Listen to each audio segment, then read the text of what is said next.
أعوذ بالله من الشيطان الرجيم بسم الله الرحمن الرحيم الحمد لله ثم الصلاة والسلام على رسول الله وعلى آله وأصحابه أجمعين. السلام عليكم ورحمة الله وبركاته. I want to utilize this opportunity to welcome you to our second episode of our series, The Jurisprudence of Marriage, or Fiqh and Nikah. Today we have chosen the title of Nurturing the Marriage Material. The reason why we have chosen this as our second episode is the fact that in the world where we are living, the biggest challenge is we talk about marriage to the prospective spouses or partners when time had already passed. From the Arabic perspective, there is a proverb which says, "At-ta'allumu fi as-sighar kan-naqshi 'ala al-hajar." Learning something in childhood stage, it is like engraving on a rock. Meaning that if we are talking about a good partner in marriage, it goes without saying that that partner must be nurtured. The characters, the characteristics, the attributes of such a person who is going to make a good husband, such a person who is going to make a good wife, must be nurtured. I want to start with an introduction. And that introduction, I fetch it from Surah An-Nisa. Allah subhanahu wa ta'ala says, أعوذ بالله من الشيطان الرجيم بسم الله الرحمن الرحيم وابتلوا اليتامى حتى إذا بلغوا النكاح فإن آنستم منهم رشدا فادفعوا إليهم أموالهم ولا تأكلوها إسرافا وبدارا أن يكبروا إلى نهاية الآية. This verse is addressing guardians. Allah instructs them by saying, وَابْتَلُوا الْيَتَامَى, test the orphans. Test the orphans in your guardianship, in your charge, until they reach a marriageable age. Then, if you find them to be mature of mind, then hand over to them their possessions. That is what I choose to be my entry point. This verse is talking about financial independence, economic independence. If you are in charge of an orphan, you are in charge of his estate, you are in charge of his wealth. Sharia commands you to first test that orphan before you could hand over his wealth or her wealth to him or her, so that that person can gain economic independence. Now, what came into my mind is, if we have to test an orphan to establish whether he or she is of a mature mind before we could hand over the wealth so that he can attain the economic independence, isn't it by a greater reason that someone whom we want to assume the responsibility of marriage institution also be tested, also be nurtured? Because the challenge that we have today is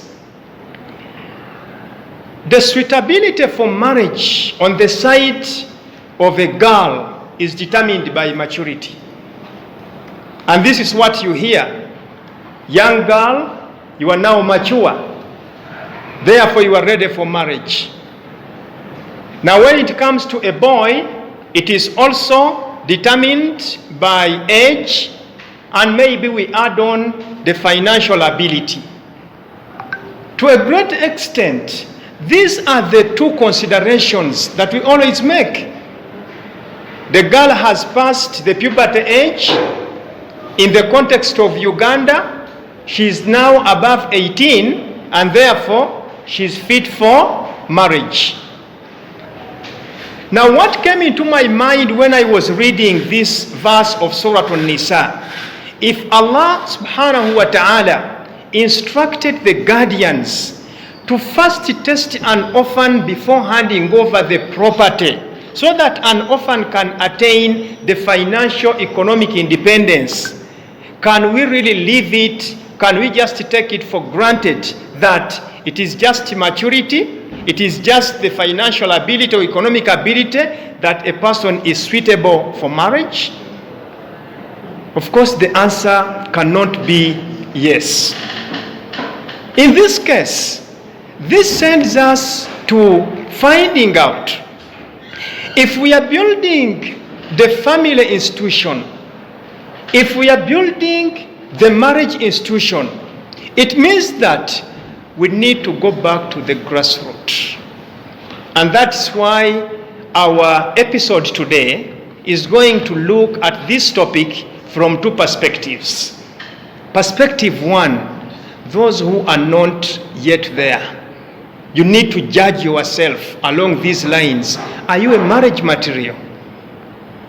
The second is those who are already there. The mother, the father, the husband, the wife. Are you a marriage material? What can you do in order to improve on the current status or the current state? But also, in addition to that, you are now a mother. You have a boy, you have a girl, and 25 years along the road, this is going to become a husband, this is going to become a wife. The question is, what have you done to prepare them? The biggest challenge that we are facing now, and I even hinted on it last time, we are waiting up to close to the marriage ceremony. That's when we want to prepare the marriage material. This is more like what you hear, a person who has been living all his life without practicing Islam. Now, when he dies, even after burial, a certain mualimu comes and stands on the qabr and starts reading talaqain. This day, it is the day that you have left the material world. Now 2 angels are coming. They shouldn't scare you. They are like other creatures of Allah. When they ask you, Man Rabbuk, say, my Lord is Allah. Does it really serve any purpose at that stage? So it is the same that we are doing. Prior to marriage, especially in the last month, that is when our parents send us to counselors, if at all they actually qualify to be called the counselors. That is when they send us to the sengas, the kojas. And by the way, even their areas of concentration might be making a very little difference or significance. So our lesson today is to look at what constitutes a marriage material in Islam, from which you can choose, from which you can start nurturing this girl child, this boy child, so that at the end of the day, you are not going to be caught by surprise.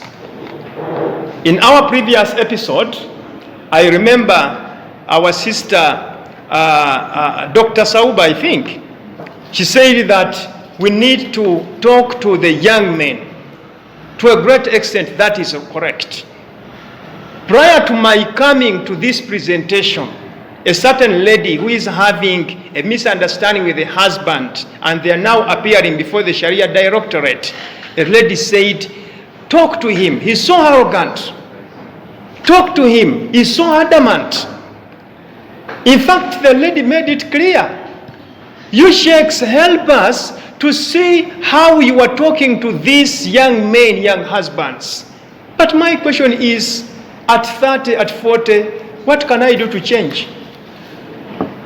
The man is already having a mindset that you cannot change.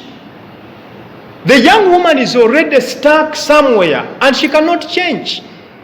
And that's why we wish and we hope that this kind of series, once they start being listened to by the young generation, they can start rehearsing to see that they can come up with a change. Ladies and gentlemen, I want to use two models in order to set the ball rolling. I want to use two criteria in order to judge ourselves on whether or not we are marriage materials. The first criteria, the first model is the Quranic model. When I use the Quranic model, much as it is not going to be directly related to marriage, but from the Sharia perspective that I come from, Sharia is comprehensive. It happens to supplement one another. The model that I'm going to use, much as it was not specific on marriage, but we can use it to see to what extent can a young man, judge himself on whether actually is going to be a good husband or a good father. That model is the model of Surah Al-Luqman. Allah subhanahu wa ta'ala brings the story of Luqman. And for those of you who are hearing Luqman for the first time, he was even branded as Luqman al-Hakim, Luqman the wise. So Allah brings this model so that along the elements that we have, we can judge ourselves and find out where are we. And I want to use this model to judge the marriage material of a man. Allah says, وَإِذْ قَالَ لُقْمَانُ لِابْنِهِ وَهُوَ يَعِظُهُ. Listen to this attentively. That behold, when Luqman addressed his son while giving a piece of advice. Since Luqman was addressing a boy, I want to use this model.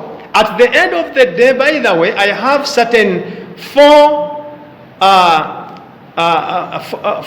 issues that we shall judge ourselves vis-a-vis our suitability to be marriage materials.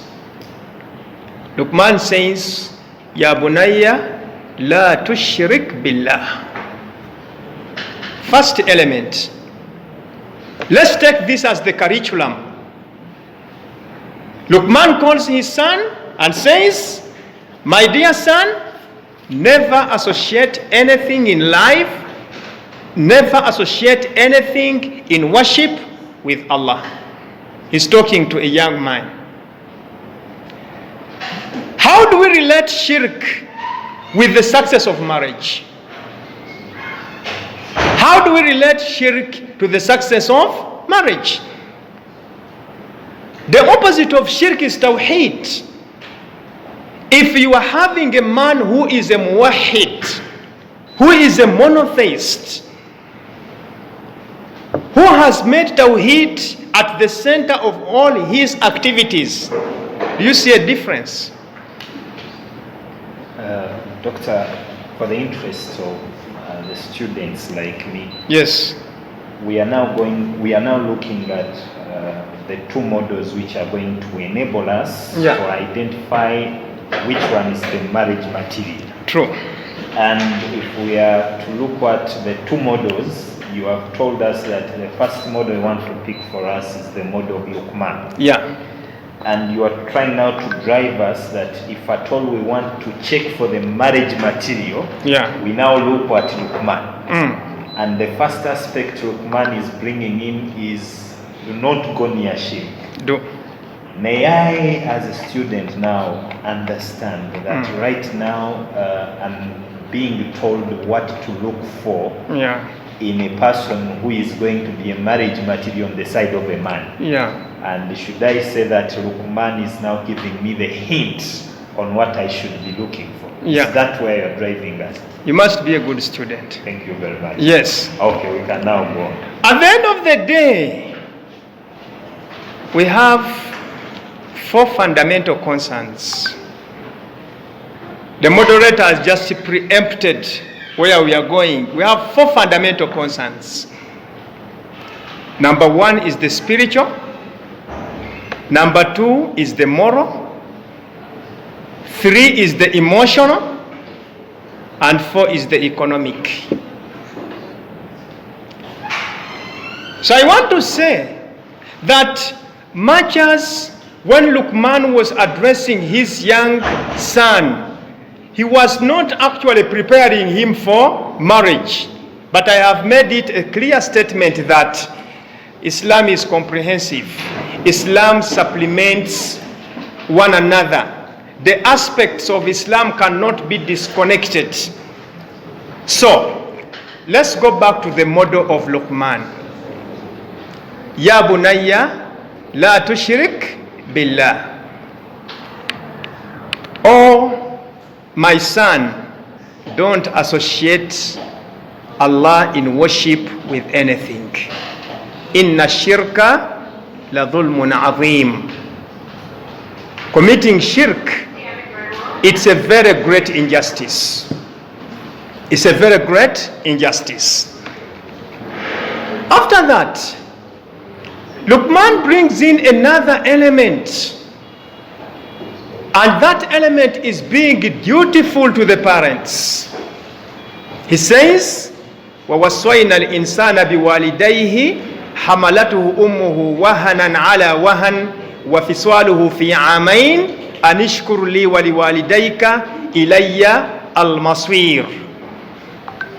I want us to try to pick out of this and relate them to the success or the failure of marriage vis-a-vis the elements that we want to cherish here.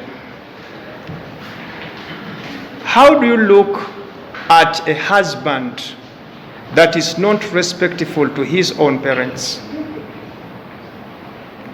At the end of the day, if you have any conflict, do you have anywhere to report that person? By the way, one of the mistakes that young girls commit, you want to settle all your issues with the man, and you say parents have nothing to do with this.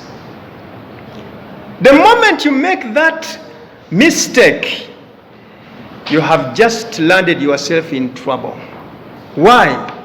To a great extent, by the way, we are disciplined because we have some people we fear. So dutifulness to parents, it is one of the elements that I am so much convinced that a person who is a suitable husband should just have that element. After that, Luqman says, Ya bunayya, innaha in taku mithqala habbatin min khardalin fatakun fi sakhratin aw fi samawati aw fil ardi ya'ti biha Allah inna Allah latifun khabir. A third element. Luqman tells this young boy, my son, whatever small element whatever, anything small, even if it is as small as what? You know? Even if, as an atom, even if it is hidden somewhere in the earth or somewhere in the heaven, Allah will bring it, will expose it. It's about self-monitoring. It's about self-control. That even when you are aware, you still know that Allah subhanahu wa ta'ala is watching. Then after that, Luqman says, Ya bunayya aqimis salah. Establish establish the prayers. In our respect, establish the 5 regular prayers. Wa'mur bil ma'ruf. Be among those who are enjoining good. Wanha anil munkar. Be among those who are forbidding evil. Wasbir ala ma aswabak. Patience. Be patient on whatever is affecting you. Then Luqman is cautioning the son by saying, Inna dhalika min azmil umur. That is not easy. He goes ahead. وَلَا تُسَعِّرْ خَدَّكَ لِلنَّاسِ. The easiest translation here is, don't be proud of yourself. Don't be proud. وَلَا تَمْشِ فِي الْأَرْضِ مَرْحًا. In this world, don't move around with a kind of arrogancy. You know? You feel that you are above each and everybody. Then it says, Inna Allah la yuhibbu kulla mukhtalin fakhur. Allah does not like any person who shows off, any person who is proud of himself. Then he says, waqsid fi mashyik. Waqsid fi mashyik. Take care of your movements. Waghdud min sawtik. Lower your voice. Inna ankar aswati la sawtul hamir. The worst of the voices is that of the donkey. Now I wanted to use this as a model for the young men to judge themselves along that. As we are going down into our presentation, we shall have a conclusion that this model, it actually gathered and included all the 4 elements that we want to emphasize in the marriage model. The spiritual, the moral, the economic, and the emotion. Now that is the model that I have chosen for the young boy. Let us go for a model chosen for a young man. Sorry, a young girl, a young lady. Before you continue, yes, we are very sorry. This lecture is engaging, so sometimes we agreed that we can engage, even you can engage, such that doctor does not leave us so fast. These models, you are picking Luqman. Actually, alhamdulillah, that Luqman now has come into the equation. Yeah. And you are Allah subhanahu wa ta'ala is giving us a narrative of what Luqman wants his son to be. Yeah. And of course, Luqman wants his son to be good. Yes. And that's why you're saying, do not commit shirk, be dutiful to parents. My question here is, before we go to slip down into the detailed explanation, true.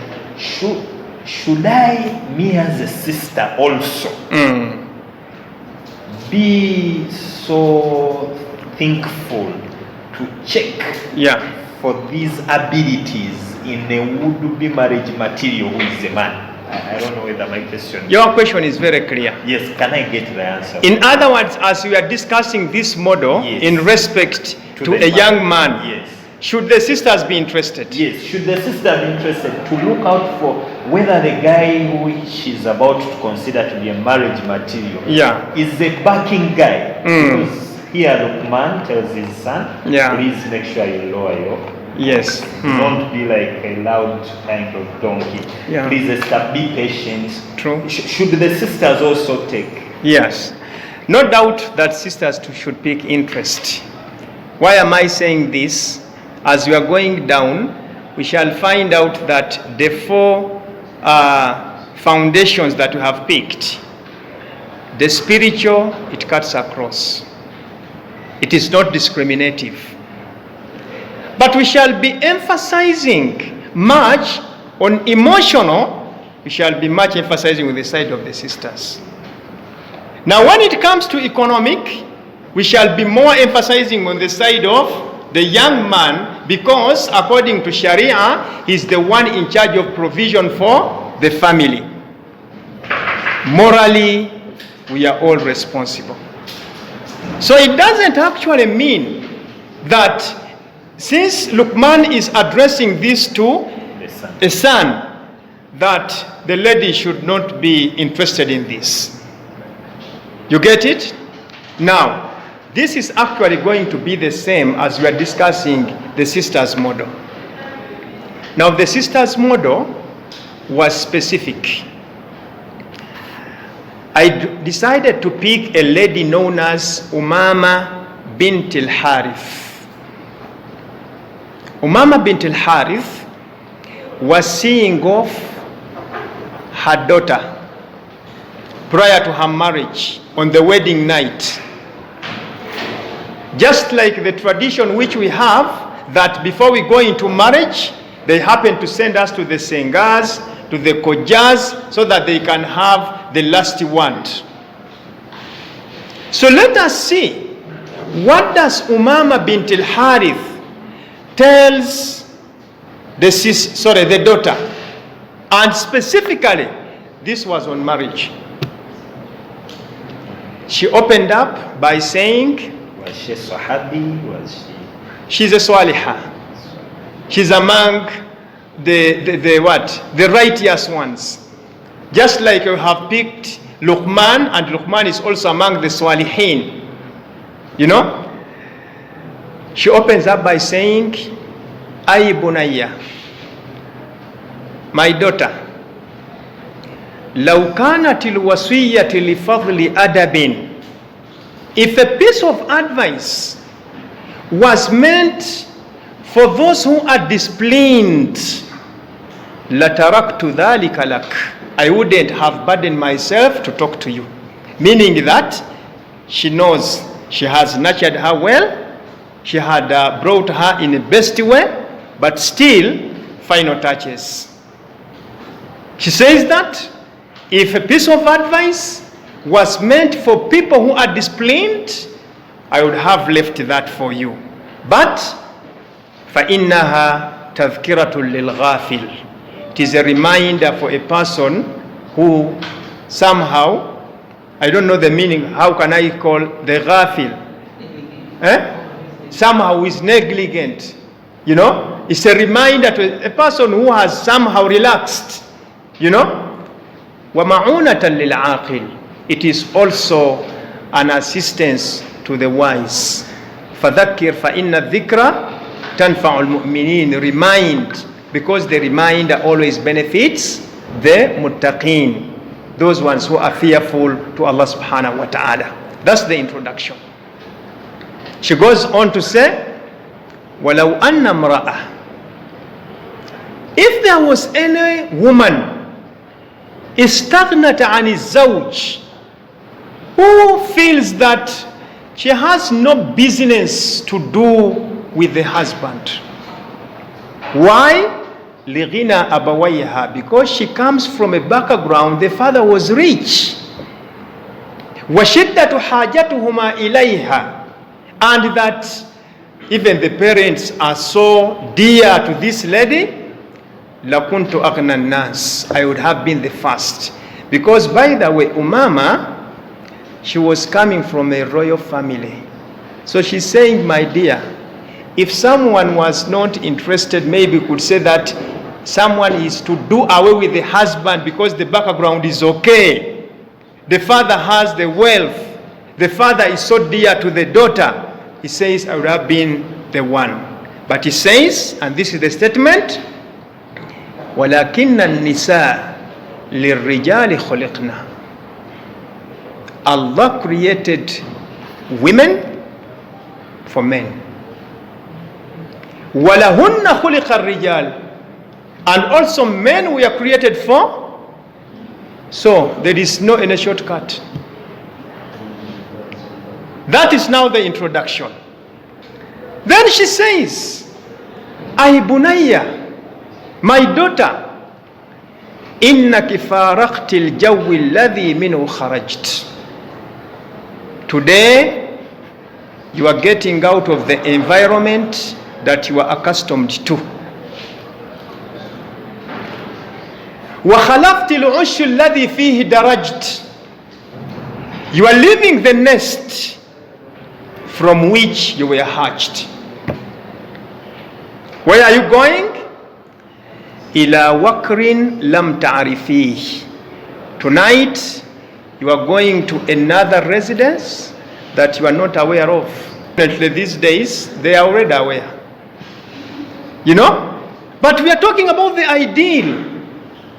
Ideally, the lady is saying that my daughter, the environment whereby everything is available, you are leaving it tonight. You are now joining another environment. The nest, the bungalow in which you grew up, you are leaving it tonight. You don't know what you are yet to find on the other side. وَقَرِينٍ لَمْ تَأْلِفِيهِ. Tonight, you are leaving to go and meet a companion that you have never lived with before. This is the ideal. Because the real is that they are already there. You know? And that's why, by the way, challenges in marriage, you find out that someone has stayed with the so-called husband for some good years. Even they have produced children. Then they do the nikah retrospectively. You know? They do the nikah retrospectively. And that could be one of the reasons why our marriages are failing. So this lady says, Fakuni lahu ama. If you want to be a good wife, be to him like a slave girl. Yakun laki abdan washika. In reciprocity, is going to be to you like a servant. That's the introduction. Now after that he says, فَحْفِظِي لَهُ خِصْوَالًا عَشْرًا. Take care of only 10 issues. Marriage material. Take care of 10 issues. Once you take care of them, yakul laki dhakhra. Whenever you are, you will be a pride to him. 1. Al-khushu'u lahu bil-qana'ah. Be loyal to him with contentment. So in our next discussion, we shall be looking at how can we train this young lady to be contented. I think we all know that greed is one of the factors that is actually failing our marriages. We have a lot of daydreaming. We have high expectations. You know? So the first element, she says that al-khushu'u lahu bil-qana'a. Be loyal to him and be contented. Number 2, wa husnu sam'i lahu wa ta'a. Listen to him carefully and be obedient.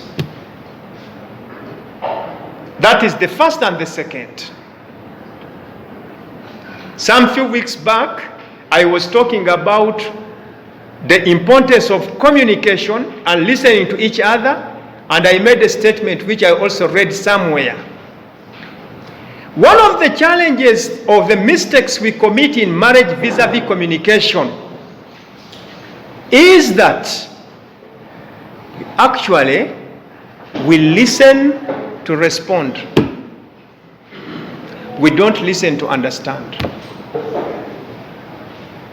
As the husband is talking, you are just thinking about how am I going to respond. As the woman is talking to you, the wife is talking to you, you are finding out what is the best way of shutting her down. We listen to respond. We don't listen to understand. I wish the marriage partners could be listening to understand. Once you listen to understand, then you are going to get a reasonable and objective response. Once you listen to respond, you are going to respond emotionally. So that is why this lady is saying that the first two things: one, be loyal, be contented.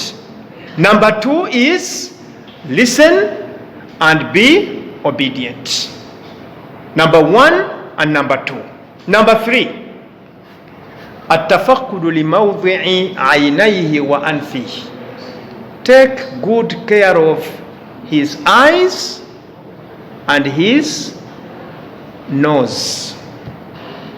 There is a lot of hikmah in these two. In other words, take care of what the sight of your husband lands on. When he comes back home, what welcomes him? Take care of his eyesight. Take care of what, how do you call it? Smelling. What does he smell? Then he says, فَلَا تَقَعَ عَيْنَهُ مِنْكَ عَلَى كَبِيحٍ.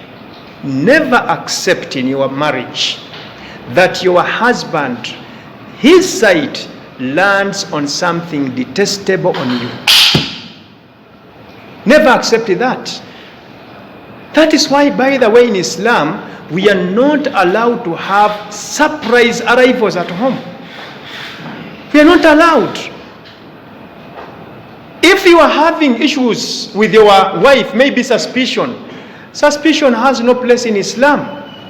You say, I want to land here so that some of them, even by the way, skip over the fences. I want to see what they are doing in my absence.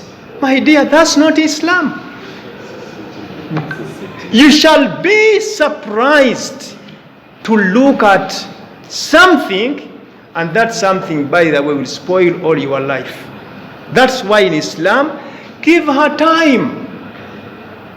I always say, before you reach home, the Islamic guidance, the Islamic fiqh is, find out the closest point to your home.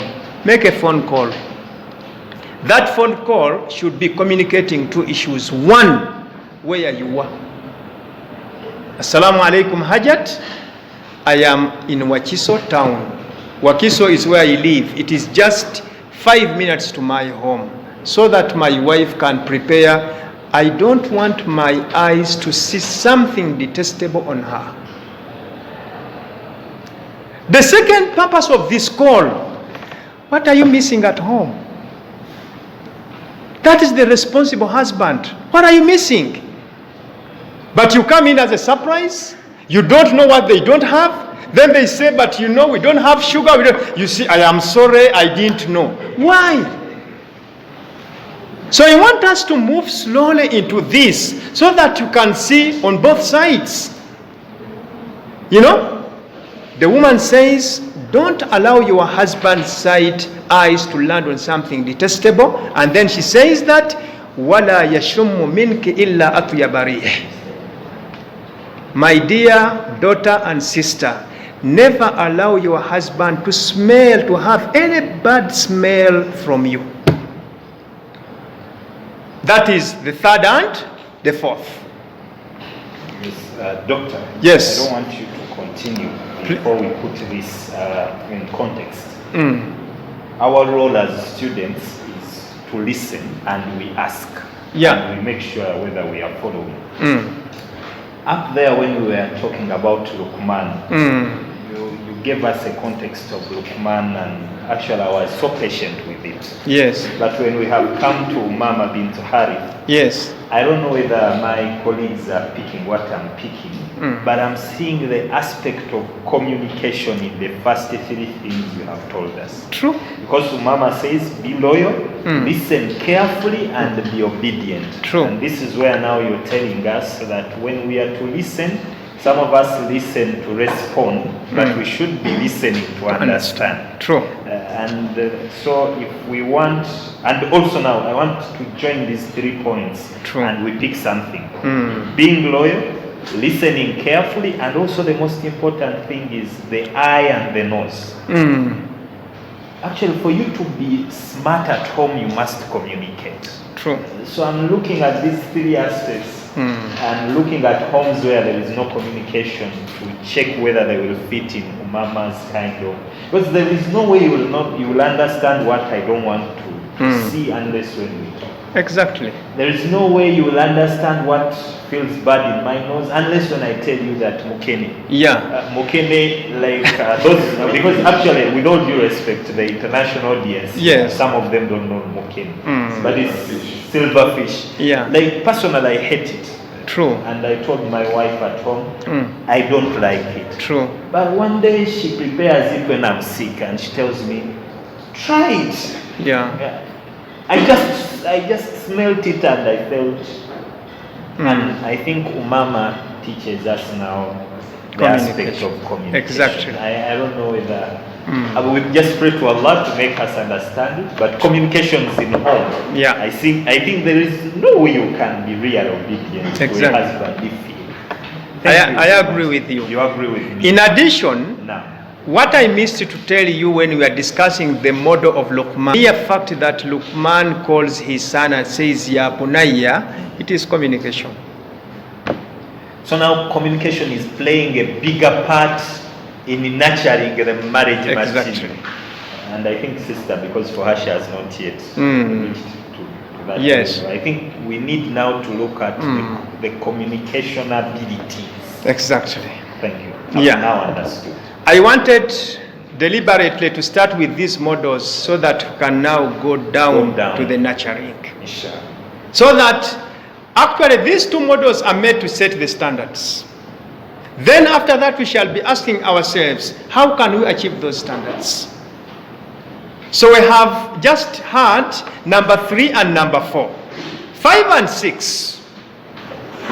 At-tafaqqudu liwaqti manamihi wa ta'amihi. Take good care of his resting time and eating time. At what time does your husband want to rest? At what time does he want to take his breakfast, his lunch, and his supper? She substantiates this by saying, Tawatturul ju'i mulhiba. When a person is so much, how can I use the statement? Which statement can I use? If the person is so much defeated by hunger, he will run out of control. Making somebody feel hungry for quite some good time, that person can turn into something else. I remember one of my good Sheikh Imran Sali says, along the way, don't reach home when you are so hungry. If between your workstation and your home, there is a small eat cafe, go for a cup of tea so that you can, harness, you can beautify your look. Seriously speaking, by the time you reach home, you are so frowned, you are wearing a gloomy face, not because of anything, but because you are hungry. So, this is what this lady is telling the daughter. Take care of his eating times. Also take care of his sleeping or resting times, because both hunger, both also lack of sleep, they might actually lead to something else. That is number 5 and number 6. 7 and 8.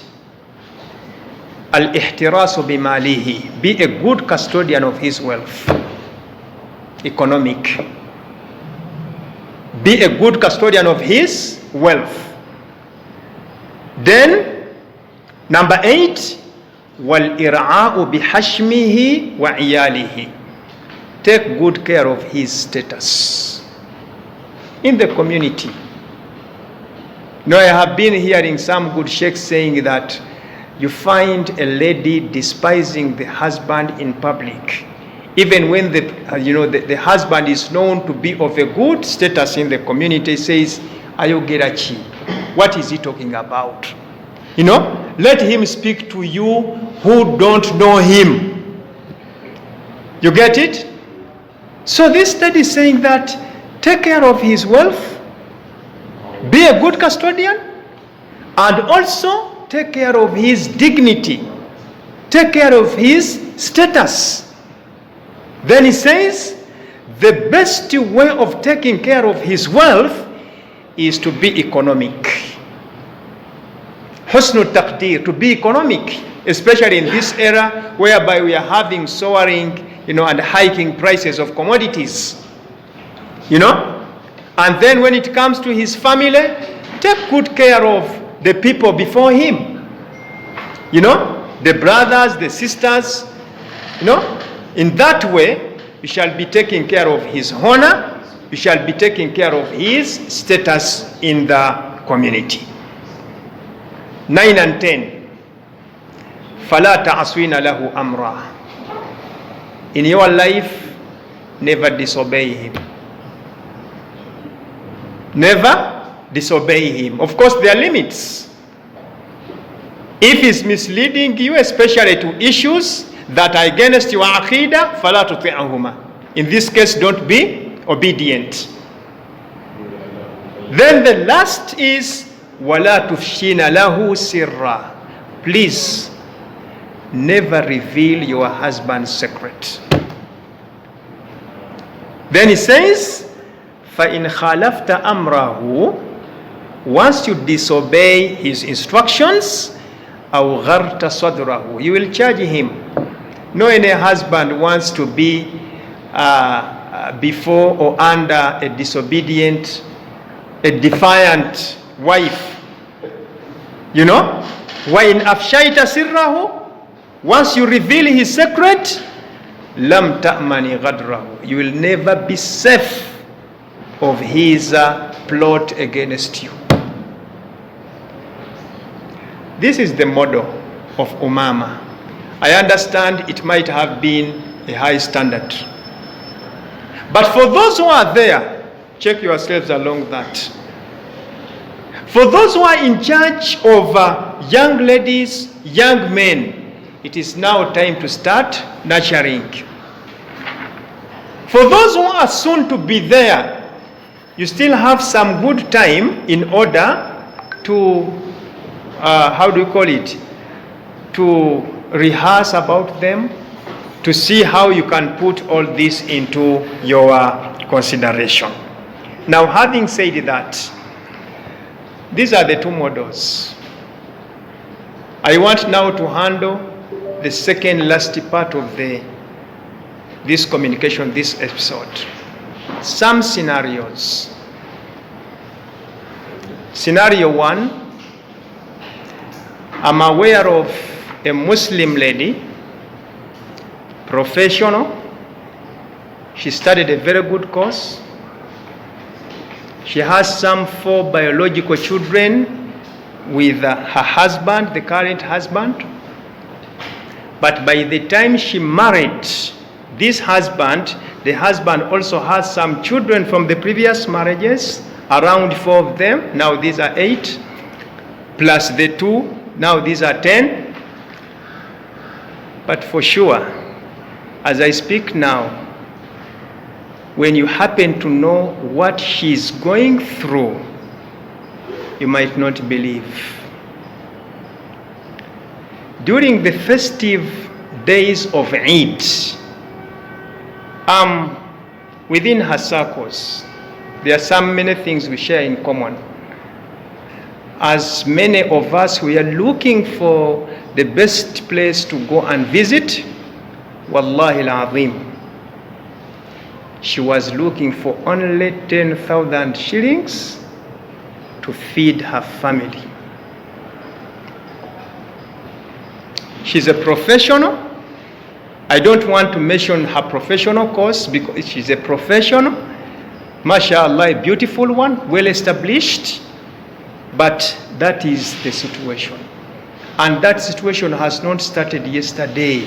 She has been in that situation for like 3 to 4 years because of some economic hardships that the husband has faced. But whenever she talks to me, she says, Wallahi, I'm almost getting weaker because of what I'm passing through. Until when we developed in between me and her a slogan which says, Tijaratan lan tabur. Be patient. You are having a kind of trade in which you will never commit a loss. Be patient. That is scenario one.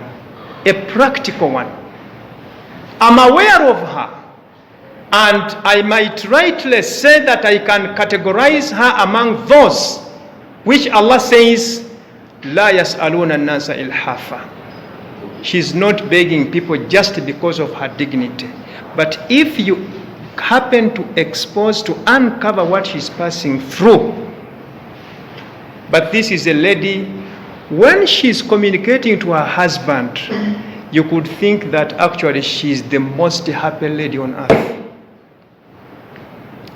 When she's talking to the husband in your presence, the way how she's talking, praising and so on, you could think, mashallah. But this is what she's passing through. To me, I feel that she had a good nurturing. She had a good ushering into this institution. That is scenario one. And may Allah subhanahu wa ta'ala be on her side and improve the status of her family. That is scenario one. Scenario two. I think 5 to 7 years back when I was renting, I was near to a person, a husband, mashallah, with a good wife, mashallah, and with children. The children, 3 of them have actually passed like 15 years. Let's say that they are now above the puberty. But the young woman could wake up early, prepare tea to leave for this husband and the male children. Then she could go, especially in holidays, she could go early after preparing the tea. She could go with the young daughters to go to the farm. You know? As they go to the farm, they come back at around Dhuhri time to prepare for lunch. The question is, what has the husband and the boys been doing? I swear by the name of Allah, from the day she left until she comes back, the two are just seated there conversing, talking about Arsenal, talking about what and so on. So the woman is more like a donkey together with the daughter. I don't know whether it's a culture, but that's it. But you could really see this woman suffering to offer light when she's melting down. Now, because I was closer, I could talk to these young boys and I say, why don't you go out and help the mother in the farm? You know? But to them it was not an issue. Now this is a holiday. When it comes to the days of going back to school, the gentleman comes to me and says that, you know, Sheikh, you know, Allah subhanahu wa ta'ala has made our provision because you are our good neighbor. We don't have books, we don't have what? I once told him, my dear, when I was growing up, our father could only and only give us school fees. The rest of pocket money and others, we could go and do the mukonzi, you know, preparing the brooms and so on and so forth.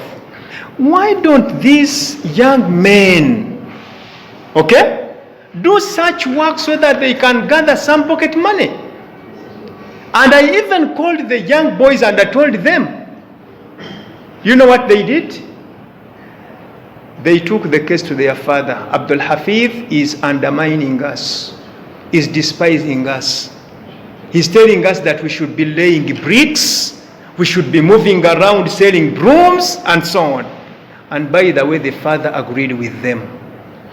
If I may ask, how do you see the future of that kind of husband? If that is the nurturing, how do you look at it? Now, these are two scenarios.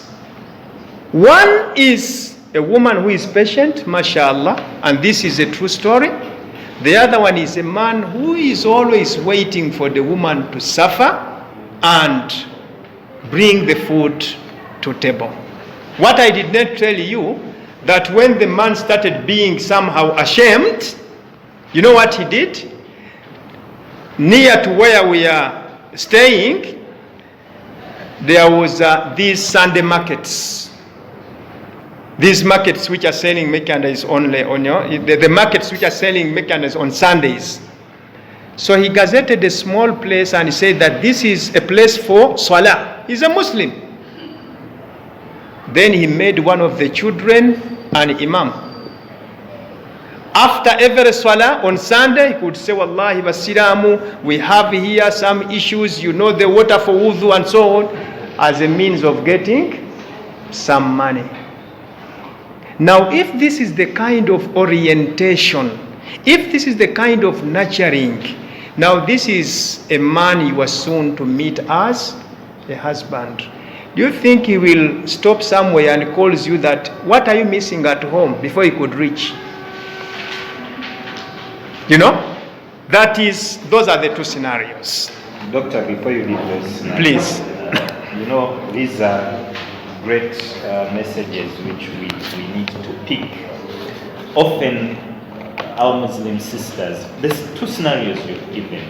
The first scenario of a lady who is suffering at home, using all her resources, but to a man who is not appreciating, and this lady tends to cover up the man, the goodness of the man. And now the second scenario of a lady who has decided to be hardworking, and in the context of her hard work, the husband has not realized it.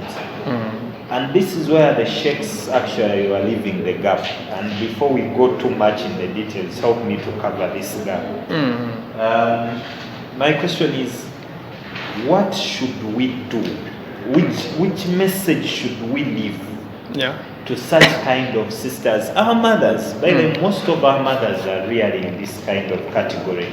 They are spending a lot, but the fathers are not actually appreciating. Yes. Sometimes our mothers have decided to cover up our fathers, but our fathers actually are not living it. Why? Because our mothers were nurtured and our fathers were not nurtured. Or our fathers were nurtured but our mothers were not nurtured. Yeah. Can you help us bridge this gap? What should we do? Should we suffer? Should our mothers continue to suffer just because Allah will reward them? Should we? It is a gap, it is a ditch which we need really to address. And I want to know your take on such kind of marriages actually. Because significantly in this country they are majority. Yeah. What is your take before we go in the details? Okay.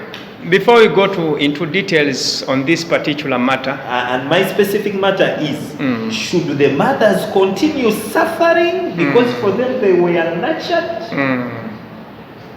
Because, okay, we shall be patient, Allah sabirin, or there is a message of hope Yes, doctor. What's your Now, this kind of situation, my take on this is that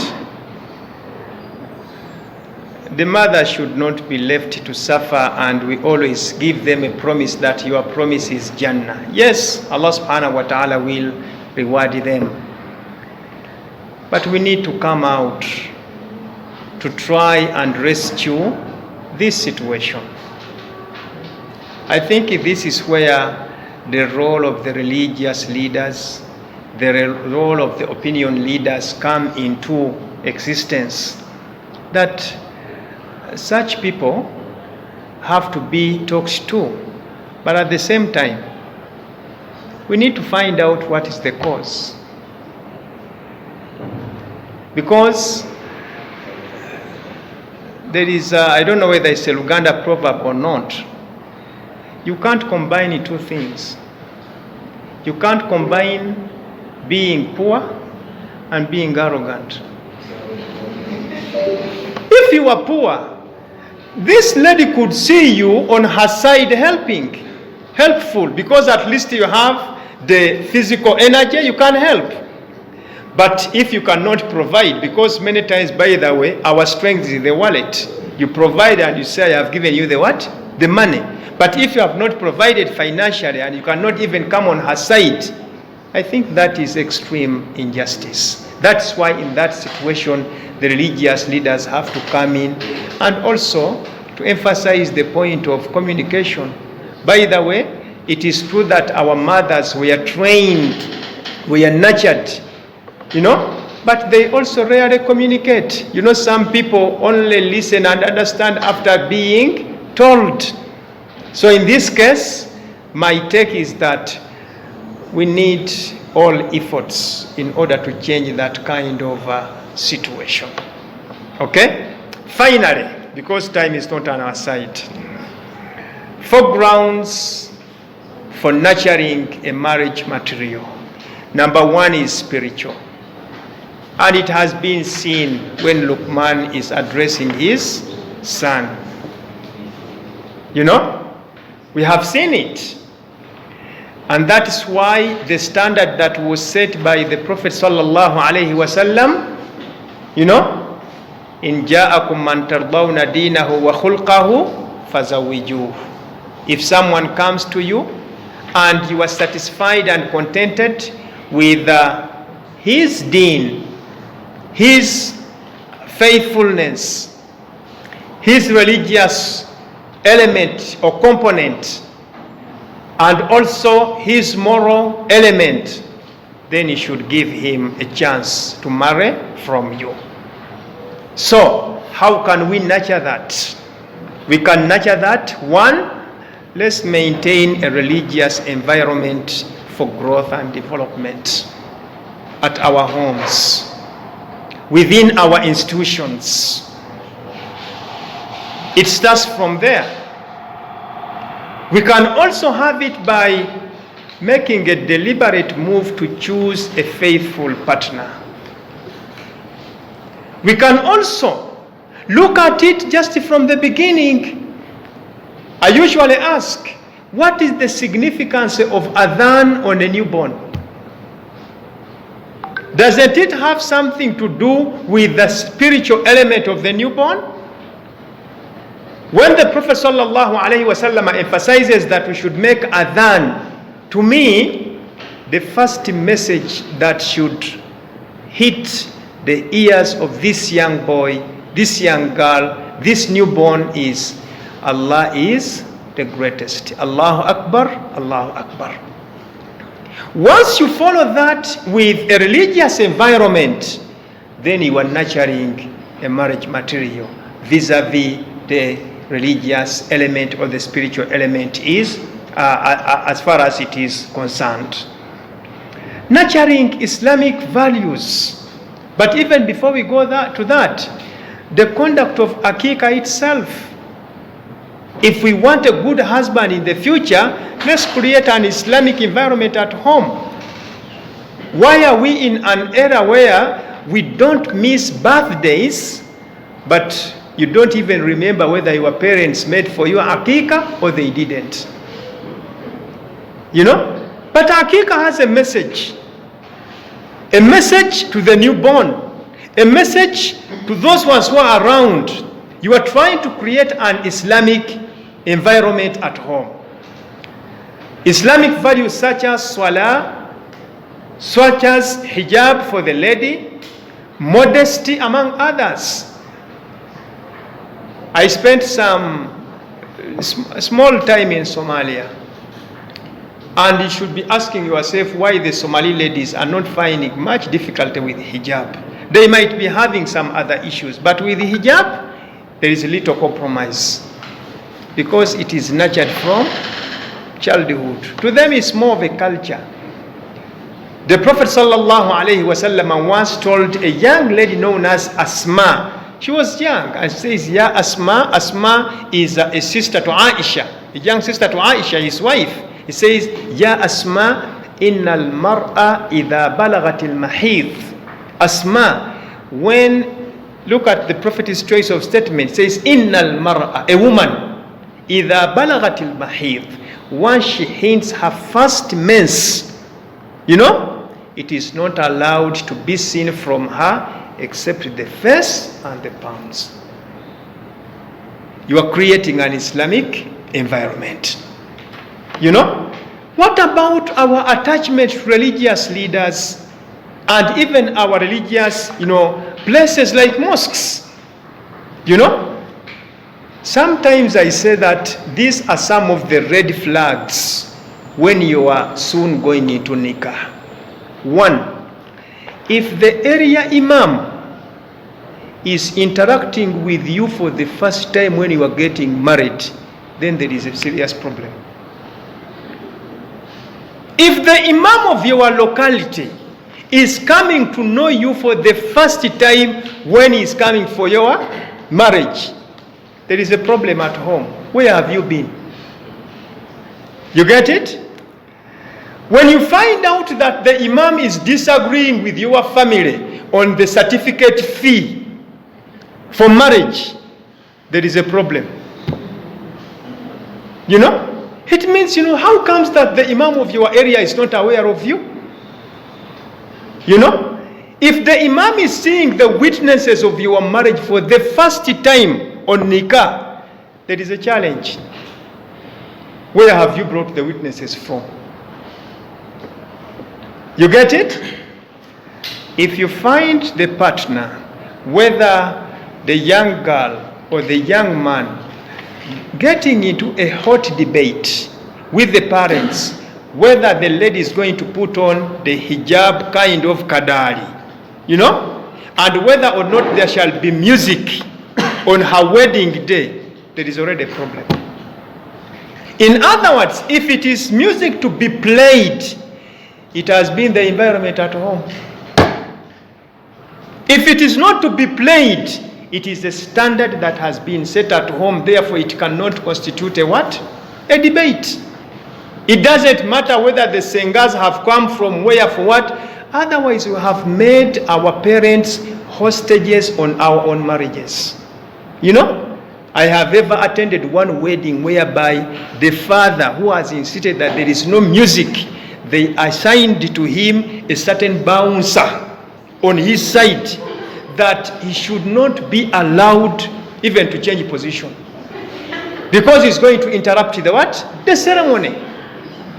Now this simply means that an Islamic environment has not been created. In other words, these are some of the issues that we could come up with. Once we nurture this spiritual element, inshallah, we shall be scaling down a lot of challenges. One, shall there be any kind of shirk in that family which has been having the spiritual development? Given the fact that these days it is the order of the day. I salute the sheikhs who have come out in strongest terms to oppose shirk. Because now, even in your wedding day, your wedding night, among the piece of advice you are saying God gives you is that mwana wange, my daughter, this one, You know, never leave this one. As if that is not enough, even when it comes to the eats and drinks prepared for the coming husband or the prospective bakos, they say that there must be a certain what? Element. If a spiritual environment was created at home, do you expect such to take place? No, because you shall be going back to the advice of Luqman, Ya bunayya la tushrik billah. Never commit shirk in your life. That is how we are now relating the models to what we are supposed to do To do. That is spiritual. And there is a lot that we can say about it. Let's go to emotional care. Emotional care is much emphasized on the side of females as compared to the side of what? Of men. Why?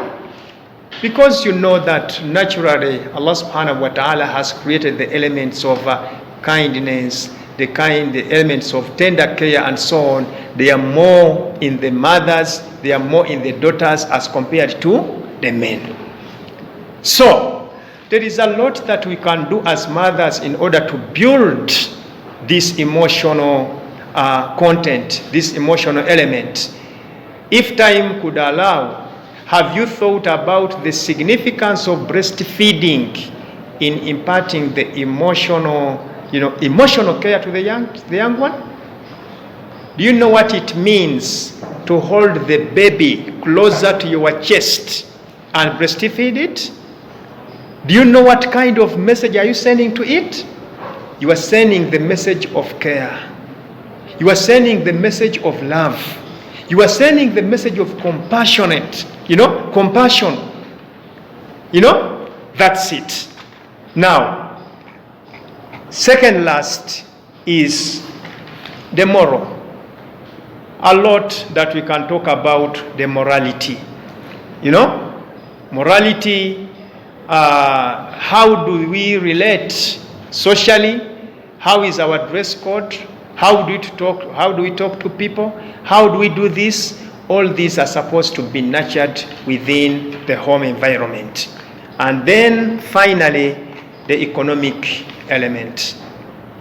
Economically, the much emphasis is the side of the husbands, the prospective husband. Why? Because it is our responsibility. I want to end by this. Once upon a time, our fathers used to involve the young boys in some economic activities that could help them to become good husbands. If we are talking about hunting, they could go with them. If they are talking about doing some activities that are bringing some income, they could go with them. That was the training. Our mothers also used to engage the daughters into such kind of activity that could make them good wives. When things changed, as Allah says, Inna Allah la yughayyiru ma biqawmin hatta yughayyiru ma bi anfusihim. Allah does not change the state of affairs of people until people themselves do what? Change. The mother is at a distance from the daughter. The father is at a distance until the marriage time. That's when you bring someone. You bring, by the way, a stranger is the one whom you want to advise your daughter, to advise your son to be a best husband, to be a best wife. I want to end at this point. Wassalamu alaikum wa rahmatullahi wa barakatuh. Time, sister, I've just seen your message. We shall be replying it, inshallah. It's now time for questions. I will invite some 3 in and some 3 out, and so that we close, inshallah. It has been looking at nurturing the marriage material, and Dr. picked 2 models, the model of Luqman and also the model of Umama bintul Harith, where he was giving us the analogy of how to determine, to check yourself or your spouse to check whether you are actually marriage material. And actually he has sent us to go and see the advice of Luqman to his son. Issues of shirk, issues of being good for the parents, etc. Doctor, before not before, as we were in the program, I now bring the questions. A brother asked that this aspect of being dutiful to the parents which you are putting or stressing, it comes at a time as if you are advising people to bring the parents into the context of their marriage. He wants to ask, how about if at all the parents are opposing you in your marriage aspect? What should be your take on that? Because you advised it. Then the other sister talked of the aspect of Akika, which you actually emphasized. It was just a snapshot, but somebody picked a question from it and asked that, how about us where the parents did not nurture us spiritually in the segment of Akika? What is the way forward now? That was the question. I shall be picking the questions later, but I want to give chance to the audience. Yes, brother. It's okay. I want to hear. Doctor, the question is, you say that the people that are being nurtured should bring their parents into their aspects of marriage. Doctor, you say that the people that are being nurtured for marriage should bring their parents into their aspects of marriage. I want to give you a scenario of whereby a young girl at campus level was complaining that the day she brought her boyfriend to her mother for validation, the mom also got interested in the what? In the boyfriend. The mom stole the young girl's boyfriend to an extent that she became pregnant. So this girl, how do you convince such a girl to bring her next boyfriend or the next person he or she will consider as marriage material to the parents when such a scenario happened a short time ago? Thank you, Doctor. Jazakallah. That question is taken. Another question? Yes, Sister Shami. I would wish you to speak louder because my audience via Zoom is in total need of your voice. Yes.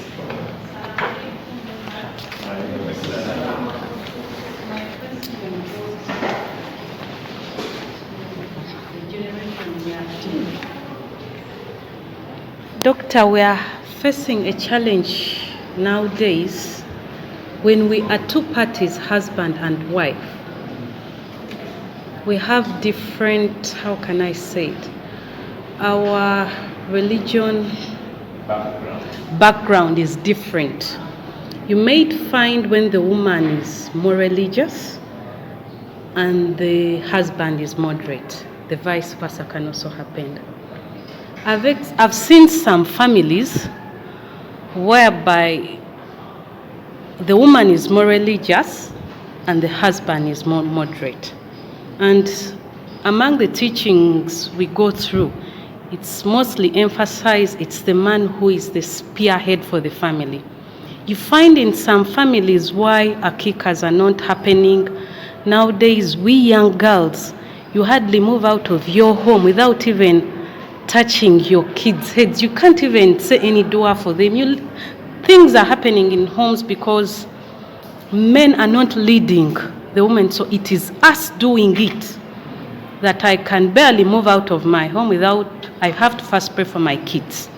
You even find husbands who forget to pay zakah, even do this sacrifice for the animals for the Eid. I don't know what is happening, but I think it's affecting our marriages. We are living in a wrong .com era that we are forgetting the basics for our marriages, which is religion. Religion is very key. For example, I'll give some young girls here a scenario. For us at home, when you're getting married, my dad says, njagala musajja musiraamu ga Muganda. There is a reason why he puts musiraamu ga Muganda. Unlike Muganda, na musiraamu. So I think we are losing out. Some men are very .com, even some mothers are very .com, that we are forgetting the basics of our marriages. That is my question. I don't know how you can guide us on that. Doctor, we are addressing this, I think, and all of us spiritual imbalance, because the spiritual imbalance in homes is causing us problems where somebody is moderate and then the other one is, we normally use our word, the other one is all right, I want to pick one more last question from the audience, physical audience, then I go to the online sisters and brothers. I want to give, it has been gentleman, lady, then I think now it's a man. Yes, brother. Yes, please keep it precise because we are out of time. Yes, you can just come closer. Please keep your question close. Those of you who are online, you can even type it. I'll be in position to see it because time is not our best ally. We need to go. Yes, brother. Welcome, sir. Use the microphone. About matters. This is the microphone I want for the Zoom audience. It's okay. You talked about including parents in family matters. So my question comes that sometimes the ladies tend to over-include their parents. They happen to over-include. Include the, yes, I'm coming. The lady calls every day that today we ate this, today we didn't do this, we didn't eat meat. So what should be the extent at which the lady should include the parents? At what extent should the lady or the male try to include the parents in the family issues? That's my question. I think that I need to put it, to what extent should our parents get involved in our marriage life? Because you are the one who told us that man has to be dutiful to parents. I want to have the lady Vice President of Islamic University in Ghana to give us our last take. She should be the last question from the audience, such that I go online. Yes, sister. Please keep it brief.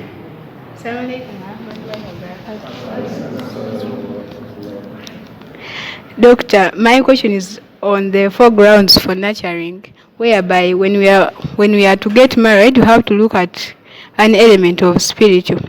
But even us, when we are looking for men who are to marry us, we also look at that element. But you find out that people can pretend. Someone who does not even pray can call you at night that, hey, you wake up for tahajjud. So yet, in fact, they are just pretending. So how help us with some advice that can help us know that this person is bad spiritually, or that you should not take this person? Because for us, we be like, I'm taking a share, yet in fact, he's not a share. Wonderful question from the lady. Doctor, the question is the pretense in the spiritual element. What is your advice on it? I would like now to turn online. I request my ICT team to help me link me to the online. I'm just going to pick those 4 hands as they are. I will begin. Let me begin with Brother Musongule. Brother Musongule, you are on. Can we let my ICT put you on? And I think I have unmuted you. Yes, Brother Musongule, can I get your text on this issue, inshallah? Assalamu alaikum warahmatullahi wabarakatuh. Wa alaikum salam. I want to appreciate the doctor about what he has discussed. My take is on the very last statement doctor said, where he said talked about nurturing children. After some time, I don't know how doctors can take it.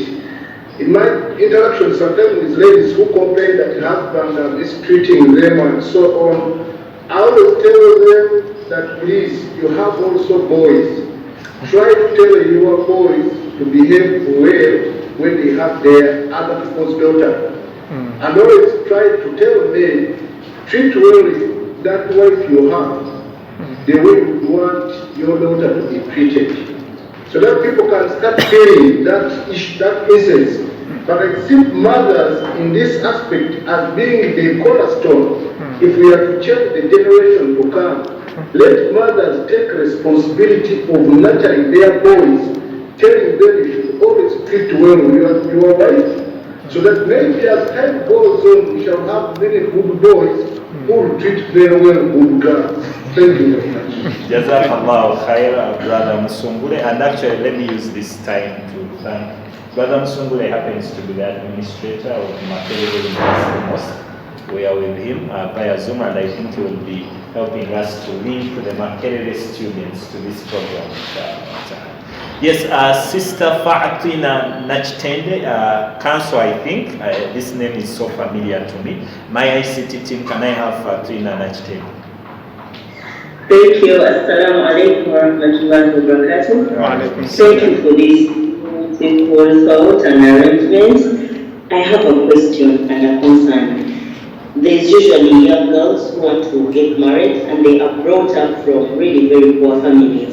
So in making their choices, they have issues balancing between the religion and the economic stand. Because their work is always, I have suffered enough, I am not suffering again in my marriage.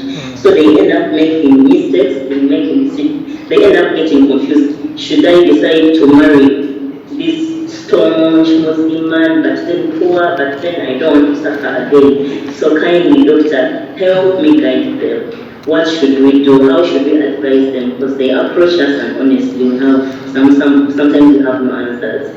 Is that not clear? Thank you so much for this arrangement. Yeah, thank you, Sister Fatima. Doctor, that one is a critical one. True. Really, sometimes you want to marry the sheikh, but again, it's poor.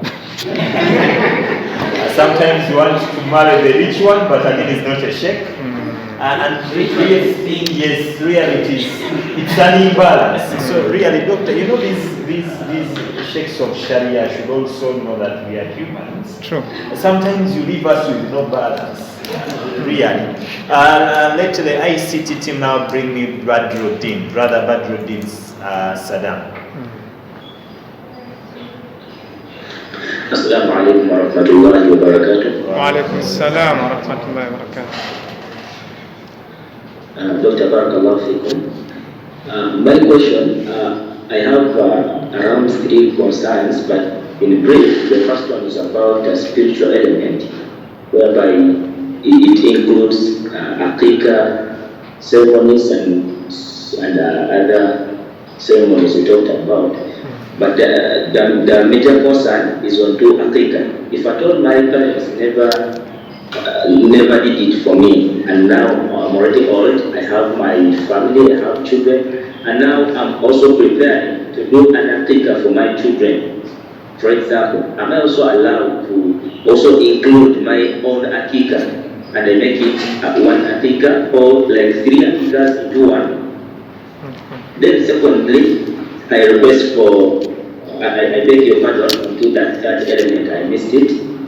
Onto the 4 ways of nurturing a marriage material, I missed that third element. Then lastly, onto economic element. Doctor, like as it is actually, as it is stated, economic element. First for now we are an economic, I don't know how we can state it, but the economy is down. And now there are some gents who are really willing to marry. But you find someone living in one single room, but the man is so high, is willing, and the sheikh is there. She's also willing to get married to him. And actually, I had a sheikh advising gents, telling them that Brother Badruddin. Yes, maybe we can not get ready. Brother Badruddin, thank you very much. The concern has been picked because of time. Really, the concern has been picked, and it's one of those the imbalances we are talking about. Lastly, let me just have my last sister Kasule Aisha.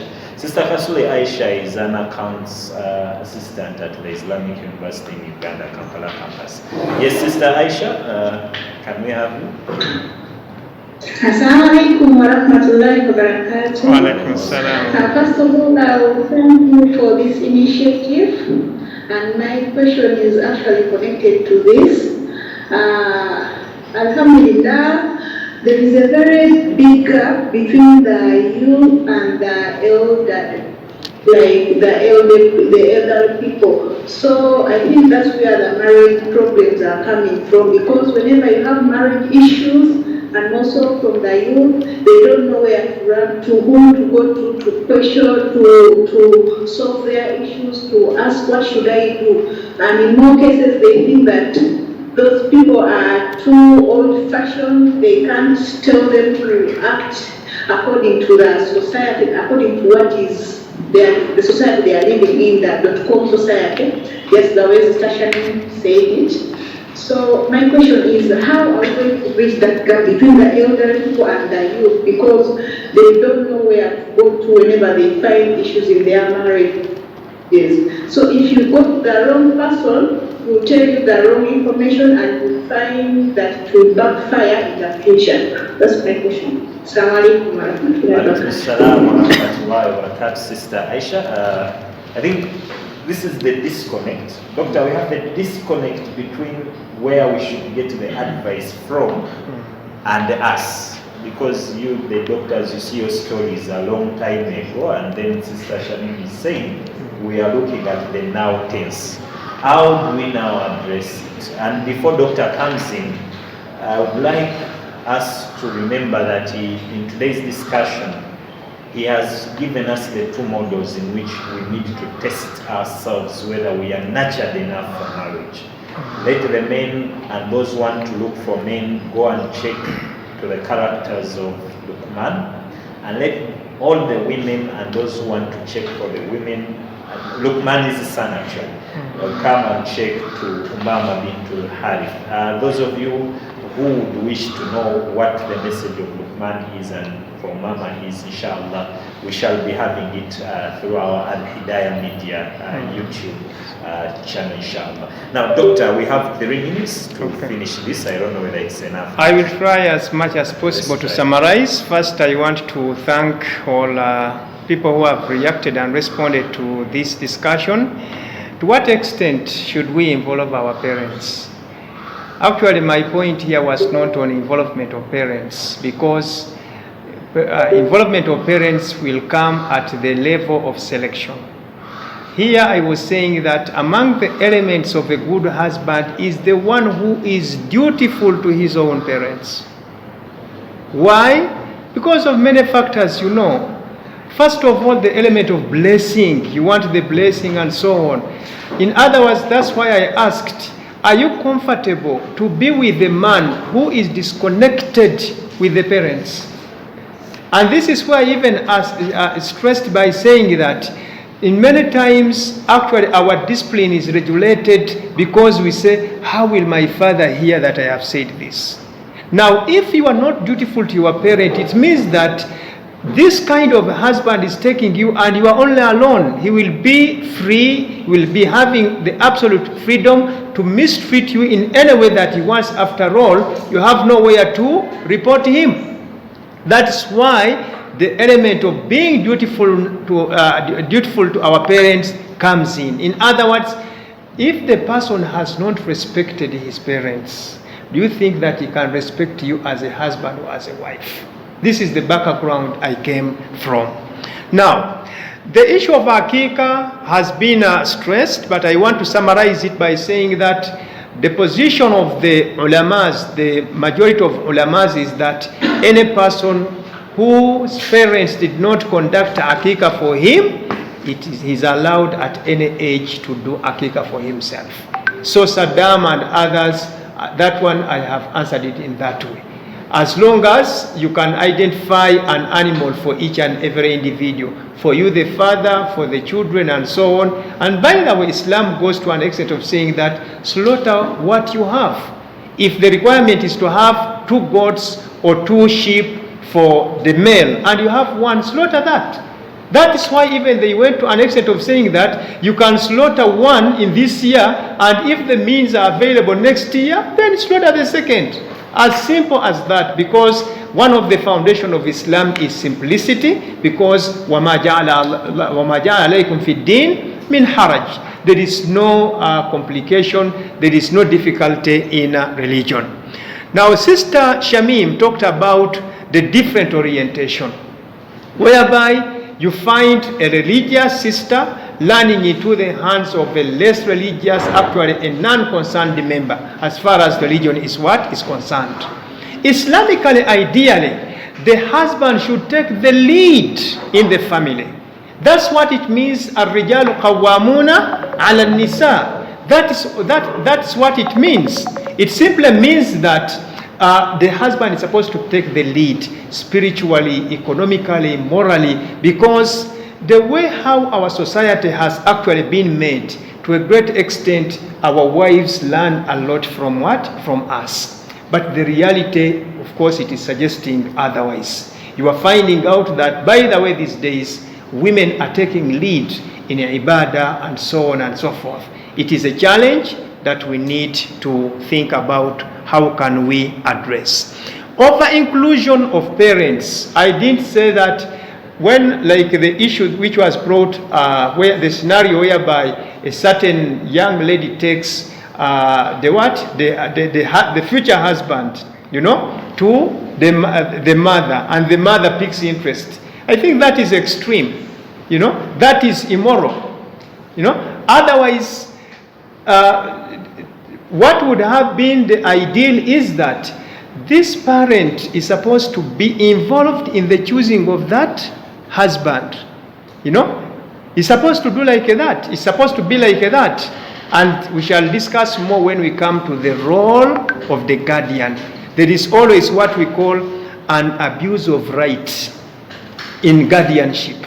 And this is also answering another query whereby somebody says that if I bring my prospective husband and the parents are not interested in it, there is the guardian, that is especially the father, should always come closer to the sister, to the daughter, to see what is better for them. And there shouldn't be any abuse of right here.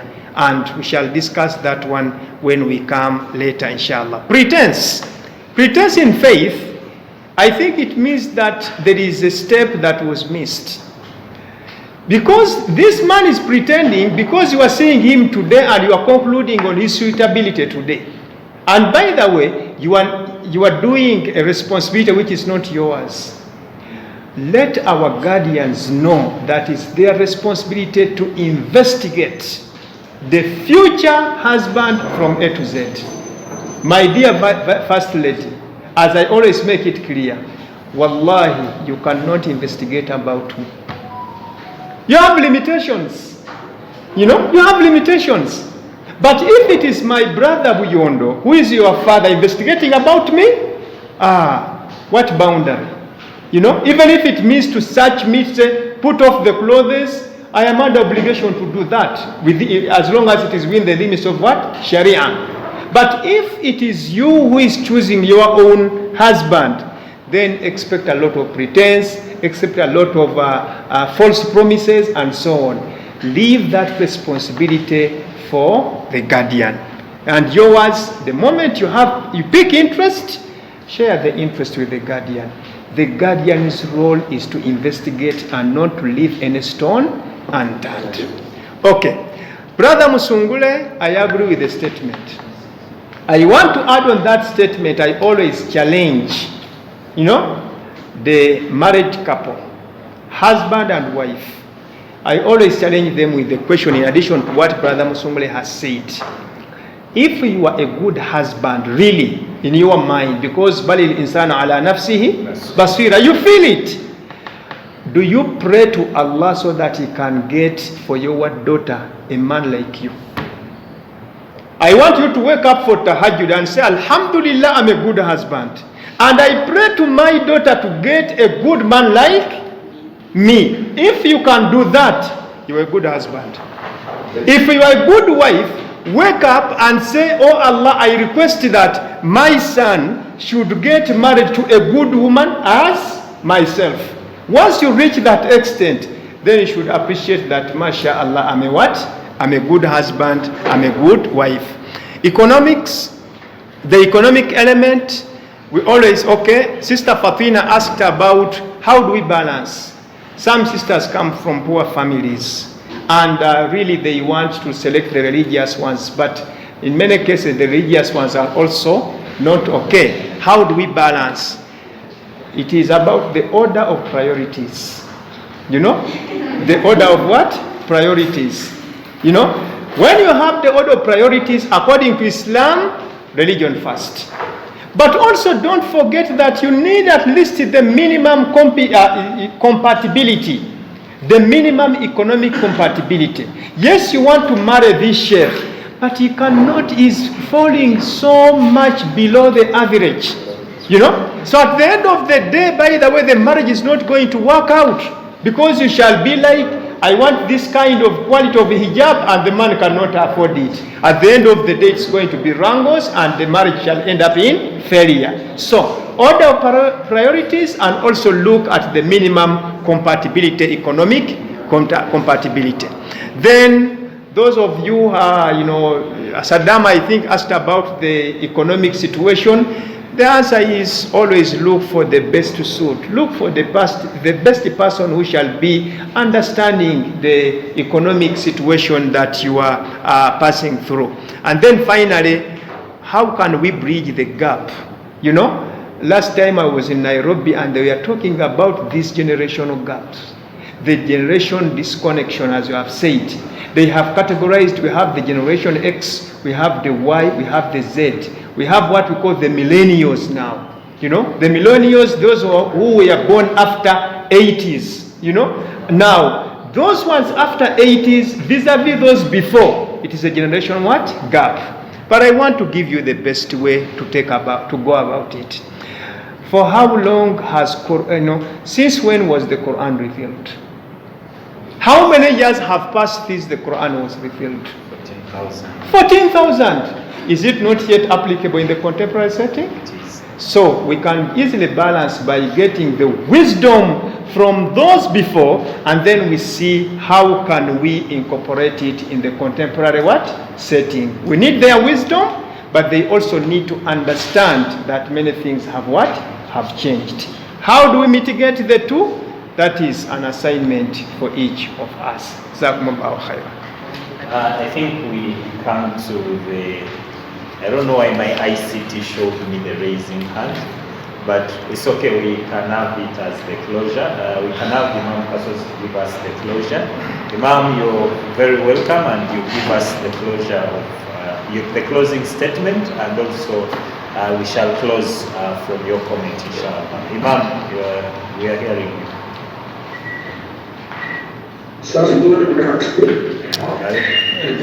Assalamu alaikum wa rahmatullahi wa barakatuh. Wa alaikum assalam.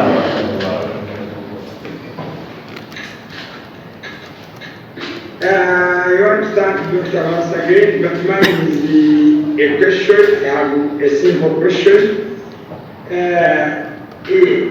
about parents and children. When our children get married, is it right for us